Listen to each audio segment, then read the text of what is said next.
Salut tout le monde, bienvenue sur l'ASP. Aujourd'hui c'est l'épisode 24. On va parler de 500 mètres sous terre. Yes. Toujours en compagnie de Céline. Toujours. Comment ça va? Bah ça va bien et toi? Depuis ça tout va. à l'heure? Ça depuis va 5 minutes. super. Ouais, ça va depuis 5 minutes, oui. De toute façon, c'est toujours depuis 5 minutes à chaque fois. C'est ça. Donc on est parti pour un enregistrement un peu au dernier moment. Un peu tardif, ouais. Ouais, d'habitude on arrive à prendre de l'avance. Mais là, on est un peu sur le fil. Ouais, mais on n'est pas à la bourre. Non, ça va. On n'est pas à la bourre, il sortira toujours dimanche, donc c'est Comme parfait. d'hab. Alors, 500 mètres sous terre. Bien envie de découvrir ça. J'ai pas trop vu de choses ou lu de choses, donc j'ai vu la bande-annonce, mais pas beaucoup plus. J'y vais avec pas beaucoup d'infos. J'ai hâte de découvrir. Premier film catastrophe du podcast, donc voir ce que ça donne. C'est clair. Bah après, on peut dire un peu où c'est qu'on l'a eu. On l'a acheté sur Joker Shop. Donc, presque comme toujours. Ouais, comme toujours en fait. Et en fait, c'est un peu comme si tu allais à la Fnac ou ailleurs. C'était vraiment le fond du bac en fait. Ouais. Ce film-là, c'était vraiment le fond du bac. On avait besoin de... On a fait une grosse commande du Québec, donc on s'est dit, autant compléter avec d'autres films qu'on connaît pas. Et qu'on connaît pas. Puis en plus, c'était la période de promotion. C'était des films à 8-9 euros. On s'est dit, allez, on va compléter avec plein de petits trucs. Et let's go, quoi. On a mis ça là-dedans, puis maintenant on est tombé là-dessus, on a plus le choix, on va le regarder, puis on va voir ce que ça vaut. Ouais, carrément. C'est vrai qu'on n'attend pas grand-chose en soi, parce que... C'est ça, c'est que moi, j'ai pas trop d'avis sur le film, j'en ai pas entendu parler particulièrement, donc j'y vais assez vierge de tout préjugé, donc ça c'est une bonne chose. C'est clair, là pour le coup, c'est comme on disait la dernière fois, que ce soit pour leur série avec Jean-Charles... Là, pour le coup, on voyait les vierges de tout. Parce que, du coup, tu disais qu'on avait vu la bande-annonce. Il me semble qu'on a vu, quand tu l'avais pris, justement, on avait regardé quelque chose. Mais la bande-annonce, c'était hyper courte. Okay. Ou du moins, ce qu'on avait vu, c'était juste un teaser, et donc il y avait vraiment pas grand-chose dedans, en fait. C'était pas une bande-annonce de 3 minutes, quoi. Ok. Écoute, on va aller voir ça, puis on revient... On revient juste après. Ouais. Let's go.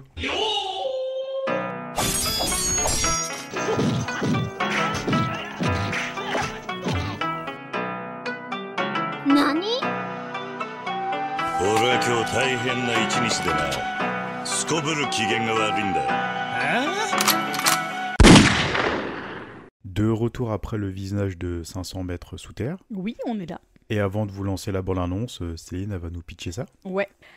Donc c'est l'histoire d'une famille qui vient de s'installer dans un nouvel appartement qu'ils ont acheté après des années à essayer d'économiser. Et puis très vite, ils se rendent compte qu'il y a des petits problèmes. Genre que le sol n'est pas droit, des choses comme ça. Et donc on va voir au début toute la dynamique de l'immeuble, des autres habitants. Il y a tout un petit... une petite blague qui revient régulièrement avec un des voisins où il se chamaille un peu, on va dire. Et un jour, il commence à pleuvoir beaucoup, donc les moussons coréennes. Et on se retrouve avec l'immeuble qui s'effondre et qui tombe 500 mètres en dessous du sol. 500 mètres sous terre, tu peux dire, c'est comme le titre. Comme le titre. Le titre est assez explicite pour ça. C'est très explicite, ouais, voilà. On n'a pas besoin d'aller chercher bien loin. Voilà. Donc oui, je pense que c'est... Et donc après, c'est la survie au fond du trou. Voilà. Et c'est pas un jeu de mots. Non. Ouais. Et donc du coup, 500 mètres sous terre, sorti en 2021. Oui. D'une durée de 1h57. Ok. De type, ils mettent comédie thriller. Ça, on en reparlera dans le podcast, parce que c'est un peu bizarre, oui. Donc réalisé par Kim Ji-woon, et non pas Kim Ji-woon. Ne pas faire la... Ouais. C'est pas la même personne. C'est ça. Il y a à côté, il y a un maître, et il y a l'autre. Donc, une petite bonne annonce, et puis on revient. 서울 마포구 장수동에서 싱크홀, 즉 땅 꺼짐 현상이 발생했습니다.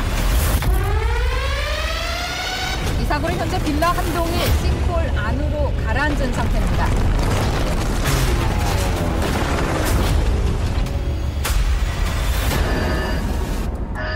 한 500m 정도 떨어진 것 같아.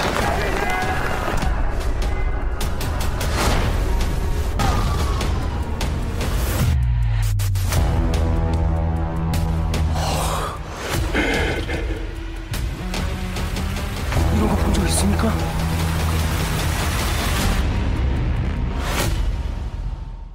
Alors Céline, dis-nous. Qu'as-tu pensé de ce film? Bah, c'est assez étrange comme sentiment. Ouais, bah j'ai un peu le même sentiment, mais tu vas commencer. Ouais, je me suis douté que ça allait être mon tour de toute façon. C'est étrange parce que je trouve qu'il y a des très bons trucs. Il y a des trucs qui fonctionnent vraiment pas bien. Et après, on va dire que l'ensemble, sentiment général, c'est plutôt positif. Mais pas waouh, quoi. Et toi? Bah, alors, je vais rentrer un peu plus dans les détails. Moi, j'ai l'impression qu'en fait, il y a un film dans un film. Ouais, il y a deux choses qui sont assez opposées, en fait. Non, il y a 2 films dans un film, pardon. Ouais. Ouais, j'ai cette impression, il y a vraiment 2 films dans un film. Bah, alors, tu rentres tout de suite dans les détails ou pas? Bah oui, de toute façon, on est là pour ça. Ouais, bah tu vois, pour le coup, moi j'aime bien le fait qu'il y ait un côté assez absurde, en fait, des fois. Tu vois, la partie justement comédie, où il y ait des situations très légères, en fait, et juste après, on bascule très vite sur des choses assez dramatiques.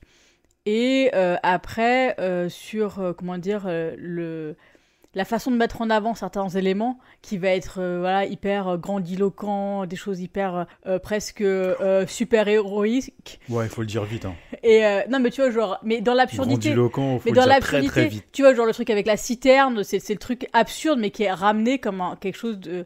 Ouais, en c'est en pas fait, faux. le fait Ouais, que ce ouais, soit c'est pas mis faux. de façon hyper à la Marvel, quoi, tu vois, on le met sur un piédestal. Ouais, c'est Ben, en vrai. fait, ça rentre dans l'absurdité. Ouais, c'est vrai. Et Et là, c'est- t'es déjà très loin dans le film. Là. Oui, non, mais c'était juste parce que c'était une scène qui est assez. Je savais que Ouais, t'allais comprendre. Et donc, voilà, moi, cette partie-là, je trouve intéressant, en fait, ce jeu entre l'absurde, la comédie et la partie plus dramatique.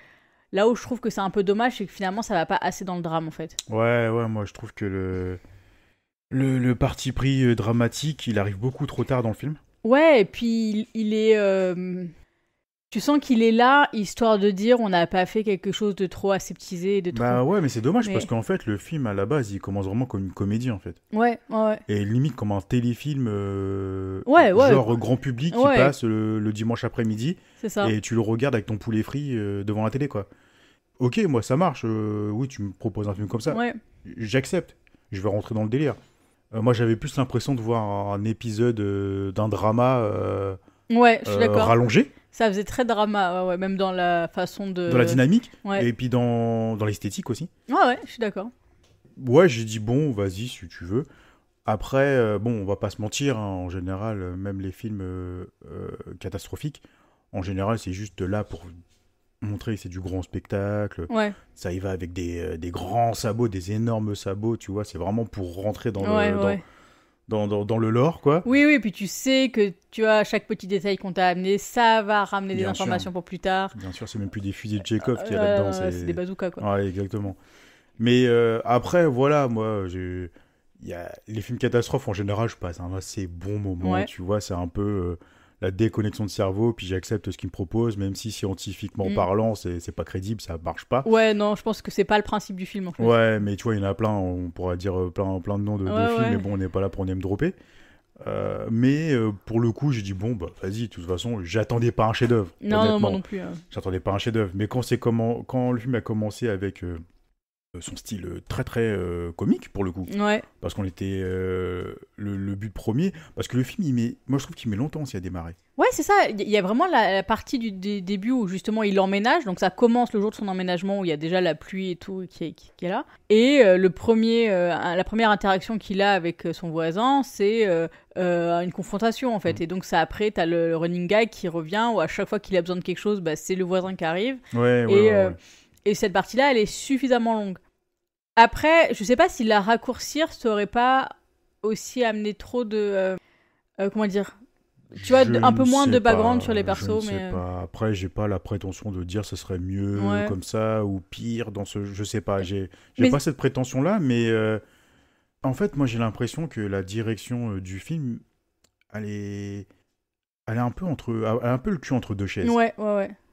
Mais tu vois, par rapport au fait que ça prenne du temps, je sais pas si t'as eu ce sentiment-là, mais moi, il y a des moments où je me suis dit, ah bah c'est bon, l'immeuble, il va tomber maintenant. Oui. Et oui, après, complètement. c'était pas le cas. Oui. Ah bah il va tomber là. J'ai l'impression, en fait, c'est des espèces de petits contre-pieds Ouais. pour faire pousser un peu C'est ça. le moment fatidique, quoi. Mais non, en fait, l'élément déclencheur, on sait qu'il va arriver. Oui, de toute façon, on le sait, c'est sur le titre du film, c'est sur la jaquette, il n'y a pas de mystère. Quoi. Le ton du film te met pas assez en tension pour te dire oh putain, ils m'ont fait stresser ces post-coups-là. Comme un film d'horreur, en fait. Ouais. Où en fait, tu vas entendre un jumpscare ou tu vas attendre un fantôme. Que le tueur arrive et en fait, il n'y a rien, quoi. Parce que là, t'es en tension, t'es en attente, tu te dis putain, il va arriver là, il arrive pas là. Et là, paf, il surgit derrière une porte ou derrière un truc. Et en fait, ils ont voulu faire le même système dans ce film-là en disant tu crois que là ça y est, tu crois que l'immeuble elle va tomber là maintenant, eh ben non, elle tombe pas maintenant, mais en fait on s'en tape parce qu'on n'a pas de tension. En fait, c'est vrai pour le coup, on l'attend pas plus que ça au final. Non, on sait qu'il va arriver, c'est pas amené d'une façon où en fait t'es crispé à ton canapé, tu te dis putain, quand ça va arriver là, regarde l'enfant qui est là, ça va avoir un impact énorme et tout. Non, tout le film est tourné d'une façon où il y a des blagues toutes les 3 secondes. T'as des situations un peu rocambolesques entre chaque personne. Comme tu disais, t'as le running gag avec le voisin qui fait 50 000 boulots et il est toujours là au bon moment, tu vois. À un moment donné, tu dis oui, bon, bah ok. Donc après, on va passer à un film catastrophe. On le sait. Ouais. Mais jouez pas avec une espèce de tension qui n'existe pas, en fait. Ouais, je suis d'accord. Au final, vu qu'on sait que ça va arriver, ça enlève complètement l'enjeu, en fait. Ouais, mais complètement. Je veux dire, c'est pas là, mais c'est pas grave. Il n'y a pas le côté de genre, qu'est-ce que ça va amener, comment ça va arriver, en fait. Parce qu'au final, tu sais juste que les fondations vont péter et ça va s'écrouler, quoi. Je veux dire, Bon, de toute façon, après, quand tu vois la jaquette, tu sais qu'il y aura un énorme trou et donc tu dis que oui, puis... là où il y a le trou, c'est l'immeuble, en fait. Parce que, tu vois, l'immeuble, tu le vois en long, en large, en travelling, en contre-plongée, en plongée, tout ce que tu veux. Donc tu sais que c'est lui qui va tomber. On le sait, de toute façon, dès le début du film. On nous parle de malfaçon avec l'immeuble. À un moment donné, tu vois que... non, il n'y a aucun mystère là-dessus. Il n'y en a aucun, mais l'élément déclencheur, il arrive beaucoup trop tard. Ouais. Beaucoup trop tard. Et pour le coup, bah oui, donc quand c'est arrivé, je me suis dit... Limite, je me suis dit, enfin. Ouais, pareil. Ça y est, on va vraiment rentrer dans le film, quoi. Je me suis pas dit... ça y est, je suis impatient, tu vois. C'est genre, bah quand même, tu vois, c'était un peu ce sentiment-là. J'ai dit, putain, les mecs, je regardais l'heure, j'ai fait, un peu tard, là. Ouais. Et après, je me suis dit, bon, bah écoute, film catastrophe, c'est parti. Sauf que on va dire dans la première partie de la deuxième partie de la deuxième partie de la catastrophe, voilà, le début de la catastrophe. De la catastrophe, on reste dans le même ton. C'est très... on a l'impression que c'est Friends sous terre, en fait.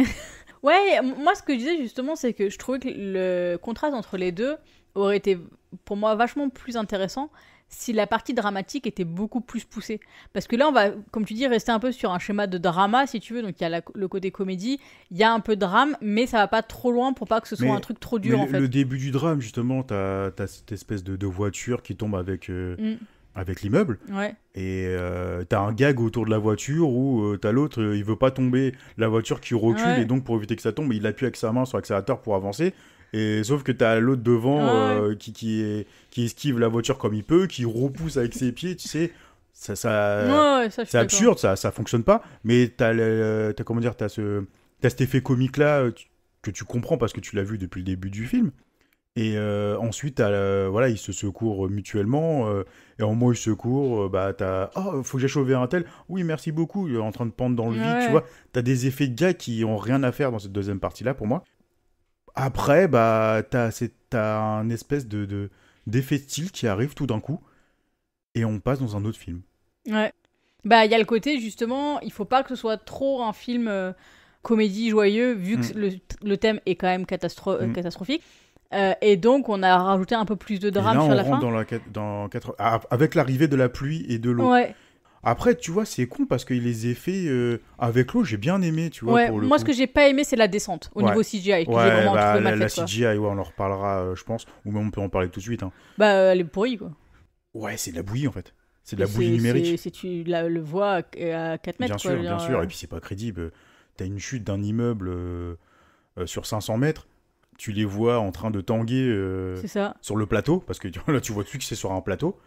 T'y crois pas, en fait. Ouais, et puis limite, tu vois, moi, un truc que je me suis dit, que je trouve assez dommage, c'est le côté de genre... moi, je m'attendais à ce qu'il y ait des morts, quoi, ou des blessés. Ouais. Puis en fait, tout le monde va bien et tout. Et c'est pour ça que tu continues, en fait, sur une lancée où ils vont tous se retrouver. En fait, ils étaient tous dans le même immeuble. C'est ça. Ils se levaient tous d'une soirée un peu alcoolisée et ils se retrouvent genre le lendemain de cuite, mais sous terre. Et tu retrouves le même groupe, juste avec des taches de terre, tu vois, tamponnées avec du coton, tu vois, avant le tournage. Ça se voit tout de suite. Le maquillage, il est, ouais, c'est genre, vas-y, tiens, on va mettre un peu de noir là, un peu là, c'est là. ça. C'est pas réfléchi, c'est pas pensé pour que ce soit crasseux Ouais. et poisseux. Et du coup, j'ai un autre point, je vais en parler tout de suite parce que j'ai peur d'oublier. La luminosité.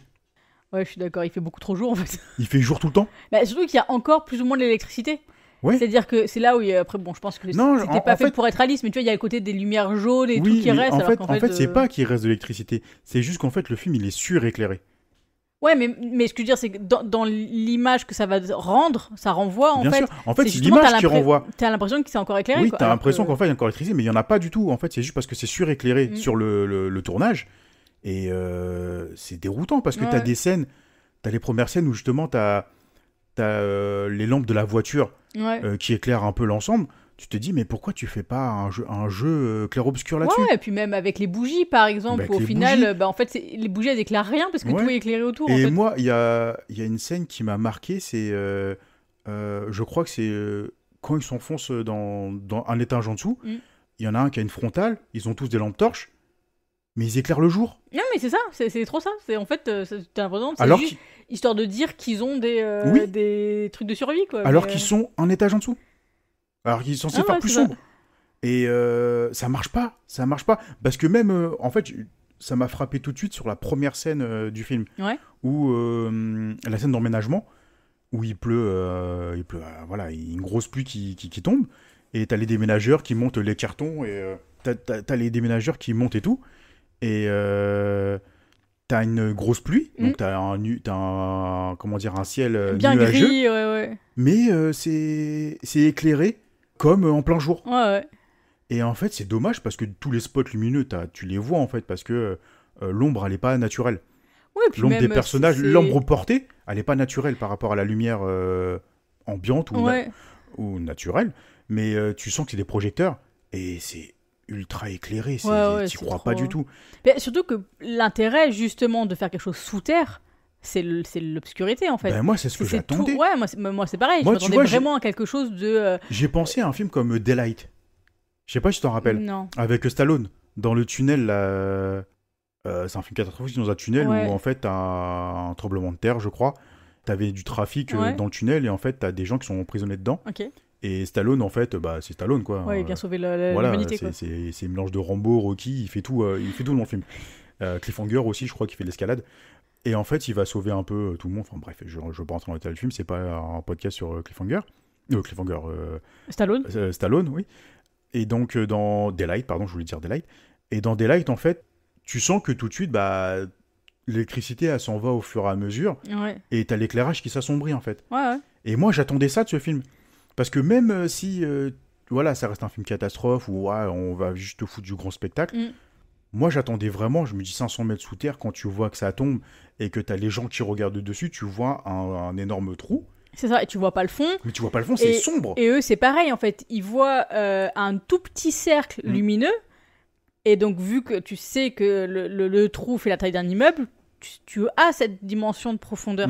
Et ce qui est dommage, c'est qu'au fond, ben, en fait, tu l'as plus du tout. Ouais. T'as vraiment l'impression qu'ils vont grimper 3 mètres et c'est bon.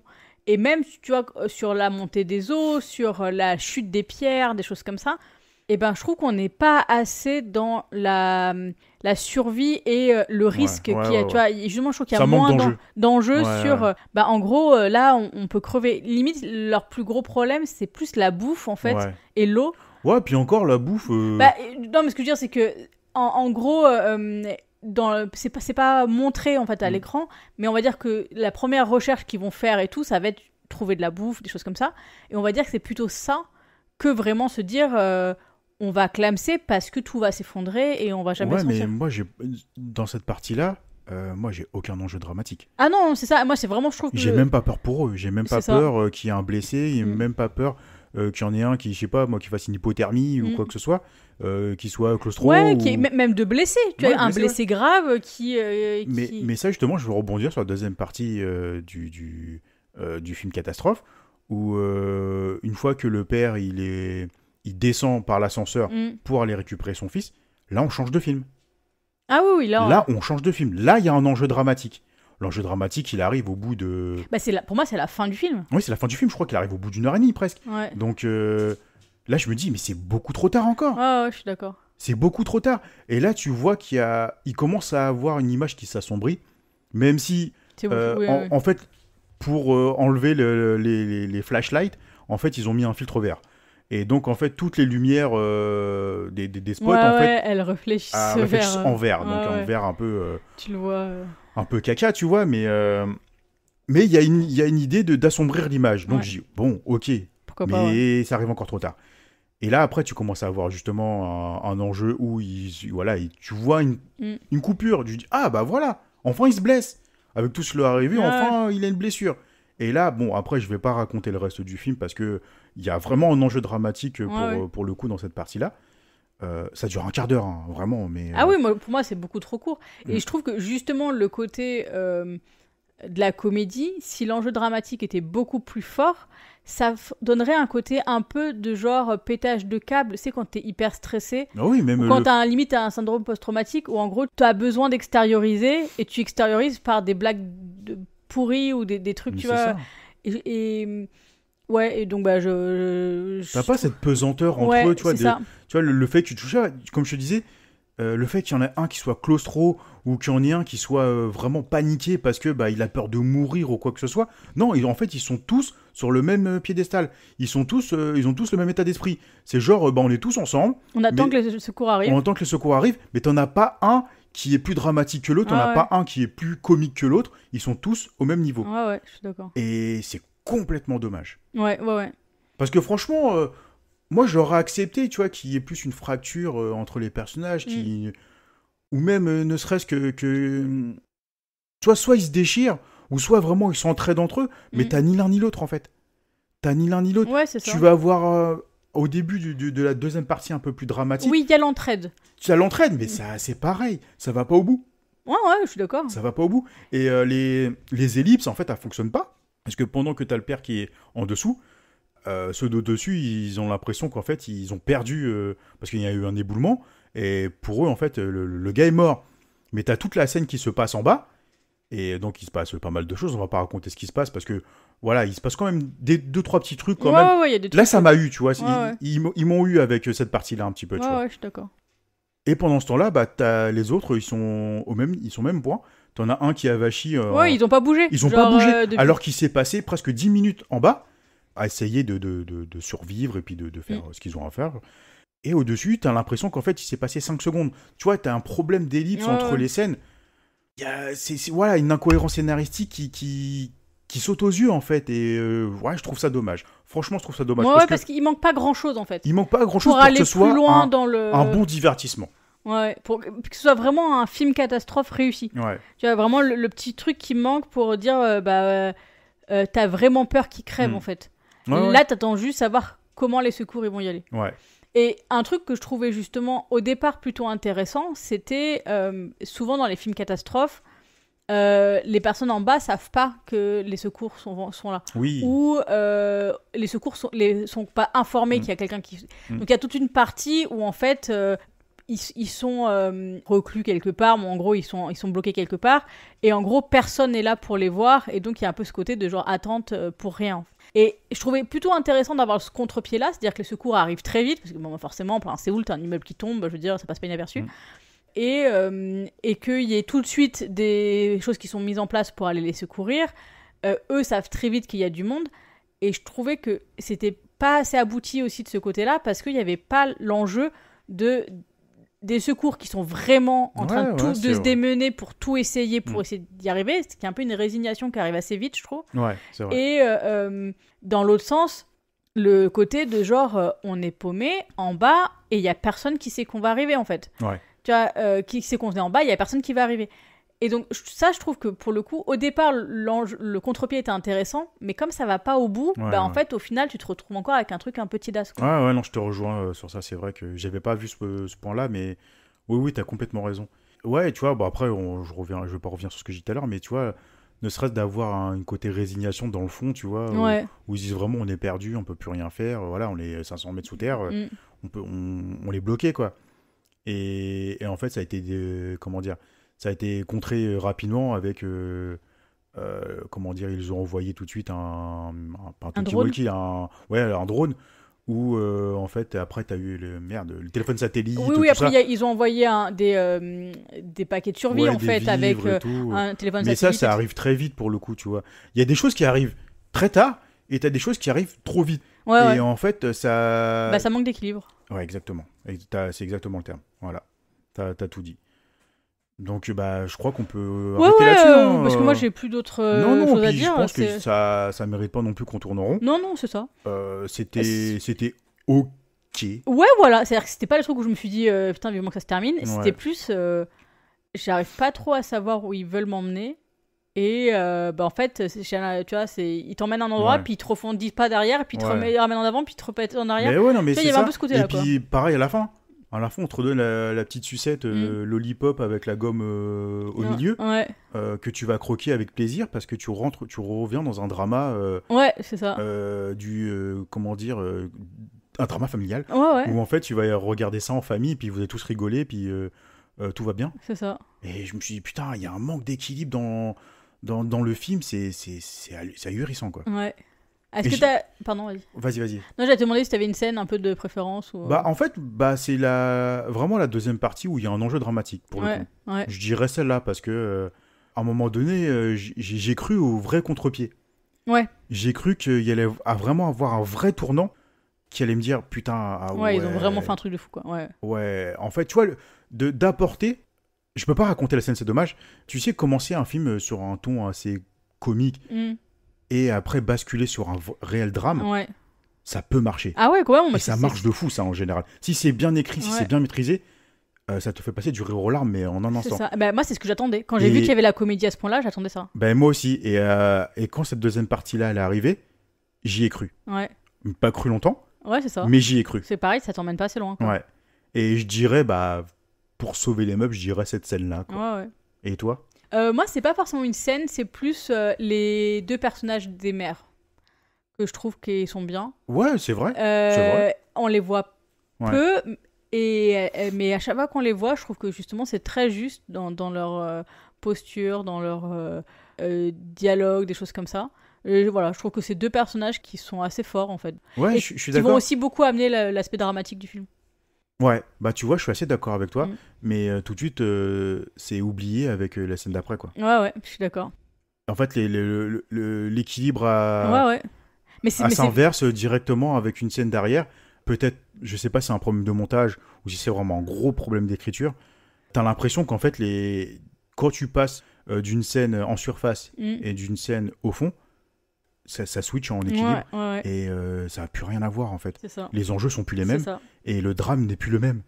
Et surtout que le drame serait d'autant plus fort si on restait sur cette montée en fait. C'est-à-dire qu'il y a les personnages dramatiques à la surface qui imaginent ce qui peut se passer en bas, et si justement en bas c'est pire que ce qu'elles imaginent, forcément on monte le niveau d'angoisse et d'inquiétude, et donc c'est... Mais ils ont pas su maîtriser les strates d'émotion ou les strates de drame en fait, je sais pas, à un moment donné ils ont, je sais pas, il y a eu on dirait qu'il y avait un baromètre et t'as l'impression qu'en fait plus le baromètre s'y montait, ils ont dit oh putain on va surchauffer, faut qu'on refroidisse. Ouais, je suis d'accord. Et je me suis dit mais non, mais laisse monter le baromètre justement, laisse le thermomètre exploser, c'est là que justement ça doit y aller. Et c'est dommage. Ouais, pour le coup je sais pas si c'est genre le cahier des charges au départ qui était trop tiède, ou si c'était vraiment comme tu dis un problème de montage ou d'écriture, mais je sais pas, honnêtement il y a quelque chose, ou alors il y a eu 3 réalisateurs sur le film. Je sais pas, j'irai pas creuser, tu vois. J'ai pas trop envie d'aller chercher. Peut-être qu'ils ont appelé Kim Ji-woon, tu vois, ils se sont trompés, c'est Kim Ji-woon qui est venu, il a fait la première partie, et Kim Ji-woon il est arrivé sur la deuxième partie où justement ça commence à être un peu drama, et il a dit non mais les mecs c'est comme ça qu'on fait un film, et au bout de 5 minutes on dit non, ça change le ton, casse-toi, et on va rappeler Kim Ji-koon, allez, on sait pas, tu vois, je sais pas, honnêtement je sais pas ce qui s'est passé sur ce film. Et pourtant... Mais après, c'est ce que tu disais aussi, hein, l'équilibre entre la comédie et le drame, c'est casse-gueule aussi. Hein, donc, ils sont cassés la gueule. Peut-être que justement, comme il n'y avait pas eu de parti pris franc est vraiment assumé dans le drame, eh ben, on ressort avec quelque chose qui est bancal. Donc, Voilà, je pense qu'on peut... On peut s'arrêter là, cette fois. C'est très bien. It's time for quiz. Yes. C'est parti. C'est parti, j'ai une remontada à faire, moi. Ouais, 32-34 pour moi. Ouais. Donc, il va falloir remonter 2 points. Tout peut se jouer encore. Allez, tu commences ? Allez, c'est parti. Let's go. Sur quoi porte l'article de loi L627 qui donne son titre au film de Bertrand Tavernier ? J'en sais rien. Il punit l'usage et le trafic de stupéfiants. Code de la santé publique. C'est la loi 627, ça ? Bah écoute... Je connais pas les numéros de... Non, moi non plus. Alors, à toi. De quelle nationalité sont les musiciens de Buena Vista Social Club filmés par Wim Wenders ? Je sens que je vais dire une connerie. Je vais pas dire le bon pays. Argentine ? Ah, non. C'est Cuba. Cuba. Ouais, c'est Cuba. J'ai eu un doute entre les deux. Donc, Où Bernardo Bertolucci a-t-il tourné une grande partie des scènes du Dernier Empereur ? En Chine ? Plus précisément. La muraille ? Pékin ? Ouais. La cité interdite ? La cité interdite de Pékin. Putain, j'ai fait un tour touristique. À toi. Quel objet prend vie dans Erdol de Koreeda ? Erdol ? Ouais. Oh putain, je le connais pas celui-là. Ouais, on l'a pas vu celui-là. Donc quel objet prend vie ? Alors, je vais faire une réflexion logique, peut-être un peu tirée par les cheveux. Doll, c'est une poupée, donc je dirais une poupée. Une poupée quoi ? De chiffon ? Avec des cheveux ? Non, c'est une poupée gonflable. Ah. Erdol. Ah bah R, moi je voyais avec le H, tu vois, avec les cheveux. Mais non, j'ai dit R, j'ai pas dit R. Oui, parce que c'est vrai que ton accent, quand même, ouais, je l'ai travaillé, bordel. C'est vrai. C'est vrai. Grâce à quelle profession Pierre-François Martin Laval obtient-il mention très bien au box-office français en 2013 ? En 2013. Ouais, Pierre-François Martin Laval. C'est le réalisateur, ça ? Grâce à quelle profession ? Déjà, tu vois qui c'est ou pas ? Non. Pierre-François Laval. C'est une célébrité ou... Pierre, c'est un acteur. Ouais. Pierre-François Martin Laval. Il s'appelle comme ça ou c'est le nom d'un personnage ? Non, c'est le nom de l'acteur, mais il est connu sous un pseudonyme, qui est un raccourci en fait. Ah, Grand Corps Malade ? Non. Non ? Non. Il s'appelle Fabien, je crois. Non, je ne sais pas. Alors, tu veux que je te dise qui c'est ? C'est Pef, des Robins des Bois. Ah, ouais. Ok. Et il faut que je trouve quoi ? Donc, grâce à quelle profession il obtient mention très bien au box-office français en 2013 ? Prof ? Ouais, c'est ça. Mais du coup, la question, c'était pas Pef, c'était Si, juste... c'est ça. En fait, ils ont mis son nom complet. Ah, d'accord, ok. En fait, Pef, c'est pour Pierre-François. Oui, d'accord, oui, ok. Ouais, je savais même pas, tu vois. Et donc, la question, c'est savoir quel métier. C'est ça, c'est prof. Ah, c'est prof, ok. C'est ça. En donc, fait, le film Les Profs a fait 4 millions d'entrées. Ok. Et il joue dans Les Profs, lui ? Apparemment. Waouh. Je sais pas, ouais. Déçu. Enfin, bref, j'ai pas vu Les Profs, donc non, je vais pas juger. Quels animaux, ont pour nom Manny, Sid, Diego et Scrat ? Alors, le film, tu le vois ? Oh, je crois. C'est les hyènes dans Le Roi Lion ? Oh, pas du tout. Je te redis les noms. Manny. Ah non, si, c'est l'âge de glace. Voilà. En plus, j'ai hésité entre les deux et c'était Scrat et je sais pas pourquoi je pensais... Là, il faut que tu me dises, par exemple, Manny, c'est quel... Manny, c'est le mammouth. Voilà. Sid, c'est le opossum.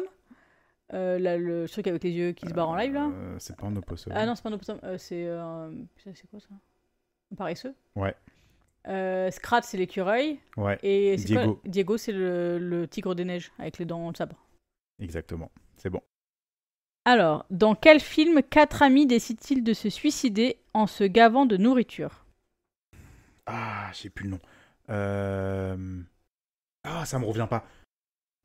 Je te donne le nom du réalisateur ? Non, ça va. J'ai le film. Ouais. J'ai le film. Ah, putain. Pardon. Il revient pas, le film. Ah, je l'ai. C'est un film de Sofia Coppola. Non. Ah merde, bah non. C'est La Grande Bouffe de Marco Ferreri. Ah bah non, j'étais pas là-dessus. Mais pas du tout. Ah, j'ai pas du tout. Par contre, j'ai trop envie de savoir sur quoi t'étais là. Mais c'est Virgin Suicide. Ah, ok, d'accord, oui. J'étais Je savais pas. Je l'ai pas vu. J'ai très envie de le voir d'ailleurs celui-là. Excellent. Très grand film. À toi. Dans quel film la société Wonka fait-elle gagner 5 tickets dorés à des enfants ? Bah, Charlie et la chocolaterie. Voilà.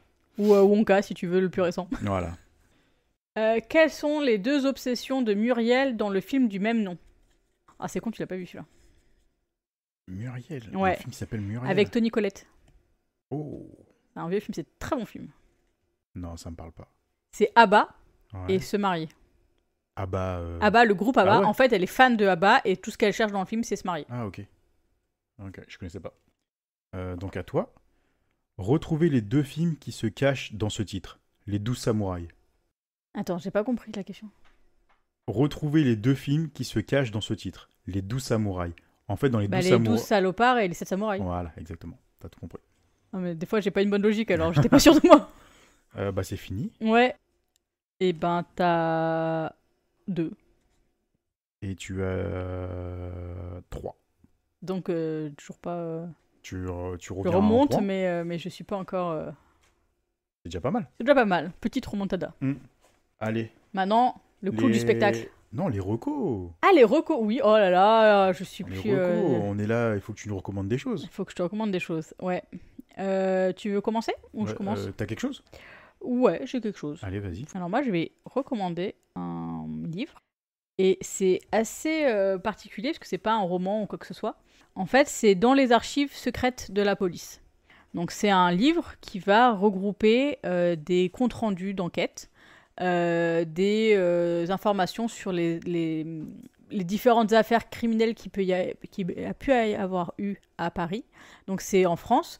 Il n'y a pas que Paris d'ailleurs, mais principalement c'est sur Paris. Et ça prend tout le siècle dernier en fait. Donc on est sur la fin des années 1800 jusqu'au... je crois que le plus récent, c'est après la guerre de 45, on doit être dans les années 50, peut-être 60. Et donc c'est super intéressant parce que t'as pas forcément t'as des trous en fait dans les enquêtes. Et donc c'est classé en 3 parties. Donc il y a la partie, on va dire, crime dans les couples ou dans la famille, des choses comme ça. Donc bon, ils appellent ça crime d'amour, mais voilà, plus en lien avec le couple ou la famille. Après il y a le crime, on va dire, meurtre.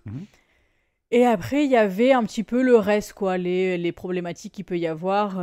Et donc, on découvre aussi l'évolution des techniques de la police au fur et à mesure. Donc, il y a la mise en place des premières empreintes digitales. Il y a plein de choses comme ça qu'on voit évoluer au fil des... Et ça se passe où, ça, en France ou... C'est en France. Donc, c'est les archives. Donc, c'est les vraies archives. C'est des vrais cas. C'est pas du tout imagé. C'est vraiment... Ils ont récupéré toutes les données de la police depuis qu'ils ont commencé à noter des choses. Donc il y a les premières cartes d'identité, les premières avec justement les empreintes digitales, les premiers rapports en fait d'analyse pour les emprisonnements. Donc où en fait ils allaient détailler comment était la personne, les traits distinctifs, donc le poids, la taille, en gros tout ce qui pouvait permettre de reconnaître la personne, les affiches pour les portraits robots, pardon. Et donc voilà, il y a plein d'enquêtes. Donc dans chaque partie, je sais plus combien il y en a, mais bon, il y a quand même matière. Et ce qui est hyper intéressant et en même temps hyper frustrant, c'est que justement, il y a des trous. Donc il y a des enquêtes, on ne sait pas comment ça se termine, parce que soit ils n'ont pas les données, soit le dossier c'est réellement pas classé. Et on voit l'évolution au fil des années, donc sur quasiment un siècle, de toute la police. Et voilà, donc c'est un livre que j'ai découvert, je crois, sur une table en librairie, je crois, un truc comme ça. Et ça m'a vachement intriguée, donc je l'ai pris et je l'ai dévoré, en fait. Il est vraiment... on découvre vraiment ce qu'étaient les enquêtes policières et les enjeux de la police. En fait, c'est un peu un genre de reportage. Ouais, c'est ça, de comment ça se passait il y a 100 ans, quoi. Okay. Et c'est passionnant. C'est intéressant. Ouais, c'est génial. Et comme c'est plein de mini-enquêtes, en fait, ça se lit assez vite, parce que t'as pas... Et tu peux les lire indépendamment Ouais, ça se suit pas. Okay. T'as pas, tu vois, genre un commissaire que tu vas suivre, des choses comme ça. C'est vraiment, tu découvres au fur et à mesure une enquête. Donc, t'as un descriptif au départ du contexte. Après, t'as les rapports et toutes les pièces que tu peux avoir dans l'enquête, dans le dossier.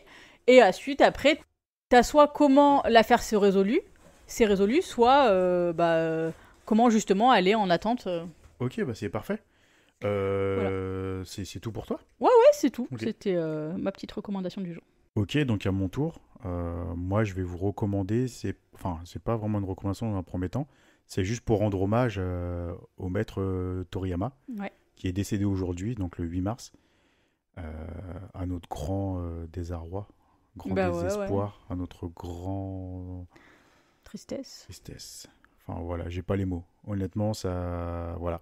Je vais pas faire long là-dessus. Je vais vous renvoyer rapidement sur un épisode de podcast de mon compte secondaire où je parle de manga. À l'heure où est sorti cet épisode-là, normalement j'aurais sorti mon deuxième épisode sur Dr. Slump. Un épisode que j'avais prévu de parler dans mon podcast, mais j'avais énormément envie de le relire avant, même si voilà, je l'ai déjà lu pas mal de fois. Mais là, l'état d'urgence a fait que c'est le moment où je devais parler de cette œuvre-là. Parce que comme je l'ai dit dans mon podcast, dans ma Mangatech, bien sûr, ceux qui arrivent et qui ne connaissent pas, donc c'est dans ma Mangatech podcast, donc DMM-du-bas podcast. Si vous voulez me suivre sur Instagram et si vous voulez écouter ça, c'est comme l'ASP, hein, vous trouverez ça sur toutes les plateformes. toutes les plateformes. Et donc, là, là où on enregistre, après celui-là, en fait, je vais me mettre à enregistrer rapidement un épisode sur Dr. Slump et non pas Dragon Ball, parce que dans mon podcast, je ne vais pas parler d'œuvres phares, d'œuvres majeures du manga, parce que ça a été fait à maintes et maintes fois et j'ai aucun intérêt à faire ce que les autres ont déjà fait. Et je me suis dit, quitte à parler de Toriyama, autant parler de Dr. Slump. Sachant que tu as dit, mais en off, c'est le premier manga que tu as lu.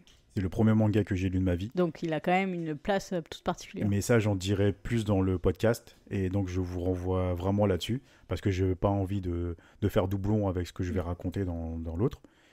Et donc, voilà. Moi, ma recommandation, c'est juste d'aller écouter mon podcast. Et en général, d'aller lire, de découvrir tout l'univers de Toriyama. Que ce soit en jeu vidéo, que ce soit en manga. Voilà. Le monsieur nous a fait rêver pendant très longtemps.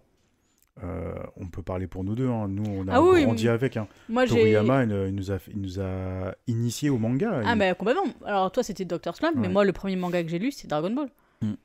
Et j'ai découvert le manga avec ça. Moi j'ai découvert l'anime avec Toriyama, avec Dragon Ball, et j'ai découvert le manga avec Dr. Slump de Toriyama. Donc en fait Toriyama m'a fait entrer dans l'univers, que ce soit du manga ou de l'anime, avec ces deux œuvres. Ouais. Donc c'est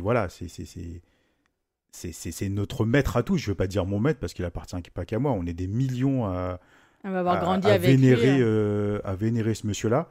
Donc voilà, et derrière, il laisse une grande tristesse. Mais moi, je vous rassure tout de suite, ses œuvres vont rester dans le temps. Ouais, je pense aussi. Pour vous dire un peu clairement, aujourd'hui, on a deux enfants qui ont déjà lu Dr. Slump au complet. Ouais. Et Dragon Ball. Et Dragon Ball, oui, ils ont lu les deux œuvres déjà, alors qu'ils ont 7 ans et 10 ans. Ouais. Et donc, ouais, moi, je vous dis, la relève est assurée. La relève est assurée, et puis c'est des mangas qui perdurent dans le temps. Et je vous invite énormément à découvrir ou à redécouvrir Dr. Slump, Dragon Ball, Sandland, toutes ces petites histoires à côté, Neko Majin en dernier, je crois. Donc, voilà. Voilà. Je n'ai pas les mots pour dire merci à Toriyama. Je suis un peu ému. C'est normal en même temps. Et voilà. Merci à lui. Et puis, longue vie à nous, les fans. Ouais, je pense que l'œuvre va réellement perdurer. Dans le temps, puis avec les futures générations aussi, parce que son dessin, ses mangas, en fait, ils ont un énorme avantage, c'est qu'ils ne vieillissent pas. Ouais, je suis d'accord. Que ce soit sur sa narration, sur ses dessins. Aujourd'hui, même là encore, avec les enfants, j'ouvre de temps en temps un peu un coup de Dr. Slump, un coup de Dragon Ball, et j'en prends toujours plein la rétine, parce que c'est lisible, c'est fluide, et enfin bref, je vais arrêter là, parce qu'en fait, c'est ce que je suis en train de dire là, je vais le redire dans l'autre podcast, donc je vais pas faire doublon. Je vous invite vraiment à venir écouter. Là, je vais vraiment parler de mon expérience avec Toriyama. Je vais parler un peu plus en profondeur de ses œuvres, parce que j'ai pas vraiment préparé d'épisode pour Dr. Slump comme je le voulais, parce que Dr. Slump, j'avais envie de le relire et de m'imprégner vraiment de ma dernière lecture, et puis d'ajouter dans mon épisode plein de petits détails qui arrivent dans le manga. Là, je vais survoler un petit peu. Peut-être que, justement, si l'épisode plaît, peut-être que plus tard, je referai un peu un épisode complémentaire où je reviendrai après une lecture et puis je viendrai ajouter ce que j'ai oublié de mentionner ou rajouter des choses. De toute façon, il y a tellement de choses à dire sur Toriyama et puis sur ses œuvres que on n'arrêtera jamais d'en parler, puis on n'arrêtera jamais d'en écouter. Donc voilà. Oui, c'est clair. J'arrête là, venez écouter dans ma Mangatech, DMM podcast. De manière générale, pas que pour ça. Et donc voilà, normalement, au moment où vous allez écouter cet épisode-là, vous pourrez aussitôt basculer sur l'épisode Dr. Slump et vous allez kiffer. Comme toujours. Voilà. Donc c'était la fin des recommandations. Maintenant, on va passer au vif du sujet. Voilà. Là, je pique tes mots. Et on va aller chercher le film de la semaine prochaine. Ouais, parce que c'est toujours le moment plus attendu, presque. Ouais, et je souhaite... je vais arrêter de souhaiter parce que... De toute façon, on n'a pas ce qu'on souhaite, donc ça sert à rien. Voilà, c'est pour ça que je souhaite plus. De toute façon, maintenant, vous savez tout ce que je souhaite. Donc, c'est parti. 3, 2, 1... Flashpoint. C'est bien ça. Un petit Donnie Yen encore. Ouais, c'est bien ça. C'est parfait, ça. Ouais. C'est parfait. J'ai hâte de le revoir. Ouais, moi aussi, franchement. Ça fait longtemps qu'on l'a pas revu.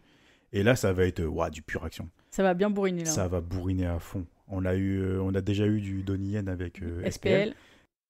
Qui, voilà, ouais, et puis moi je l'avais beaucoup aimé aussi celui-là. On vénère tous les deux. Et Flashpoint, même si en comparant rapidement les deux, oui, je préfère SPL. Mais Flashpoint, c'était vraiment un gros film d'action bien stylisé aussi, je trouve. Il était bien, il y avait des bons cadrages, il y avait des bonnes scènes. Je trouve que c'était assez bien travaillé quand même. Et les scènes d'action sont vraiment incroyables. J'avais souvenir qu'il y avait beaucoup de grappling, de MMA. Donc Puis là, je suis en une grosse période MMA, donc ça va me faire un rappel avec ce film-là. Donc j'ai hâte de le revoir. Donc ça va être parfait. En plus, j'ai vu que là, c'est marqué Blu-ray. Oui, c'est vrai qu'on l'a en Blu-ray. Ouais. Donc facile à regarder. C'est bon, on n'a pas besoin d'aller chercher ça c'est quelque tout part. Bon, on va pas le trouver en version sur YouTube, en version screen, philippin, en version en screener moins négatif, dégueulasse. C'est ça. Donc c'est parfait. En anglais sous-titre anglais ou en chinois sous-titre anglais. C'est ça. Donc rendez-vous dimanche prochain. Rendez-vous dimanche prochain pour Flashpoint avec Donnie Yen. C'est parti. À bientôt tout le monde. Portez-vous Merci bien. encore. N'hésitez pas à nous laisser des étoiles, du love, des cœurs, tout ce que vous voulez, des messages. Retours aussi, ça nous fait trop kiffer. N'hésitez pas à nous faire des retours. On en a de plus en plus. Ils sont toujours tous appréciés. On adore. Vraiment, on adore et continuez. Continuez, venez parler avec nous, venez.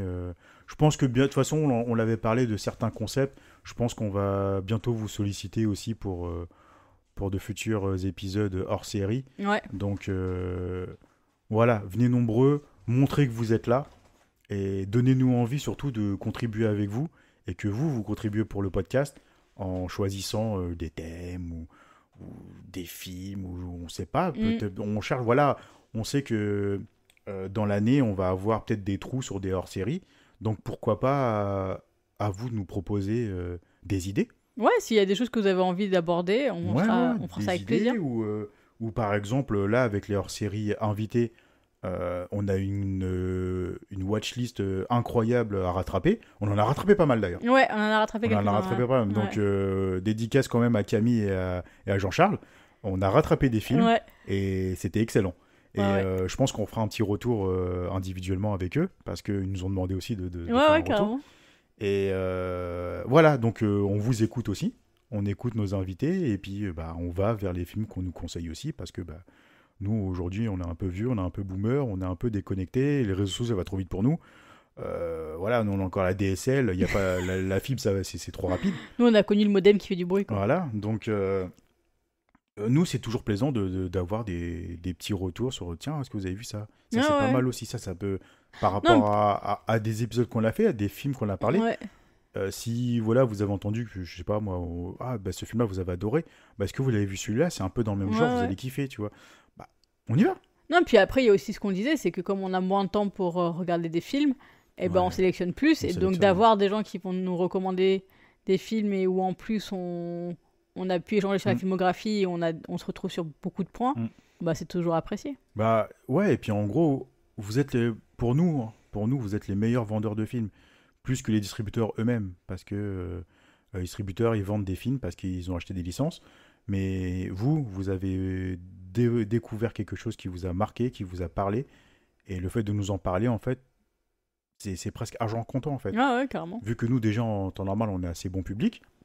Donc, vous nous conseillez quelque chose, oui, ça va plus nous intéresser que de voir une bande-annonce ou de voir une critique de journaliste sur Internet. Donc, n'hésitez pas. Ouais, c'est toujours reçu avec beaucoup de plaisir et d'enthousiasme. Exactement. Donc, allez, on va stopper là. Ouais, et C'était très bien. Merci à vous. comme Merci d'hab, d'être resté. Puis, comme d'hab, force à vous. Amour sur nous, amour sur vous.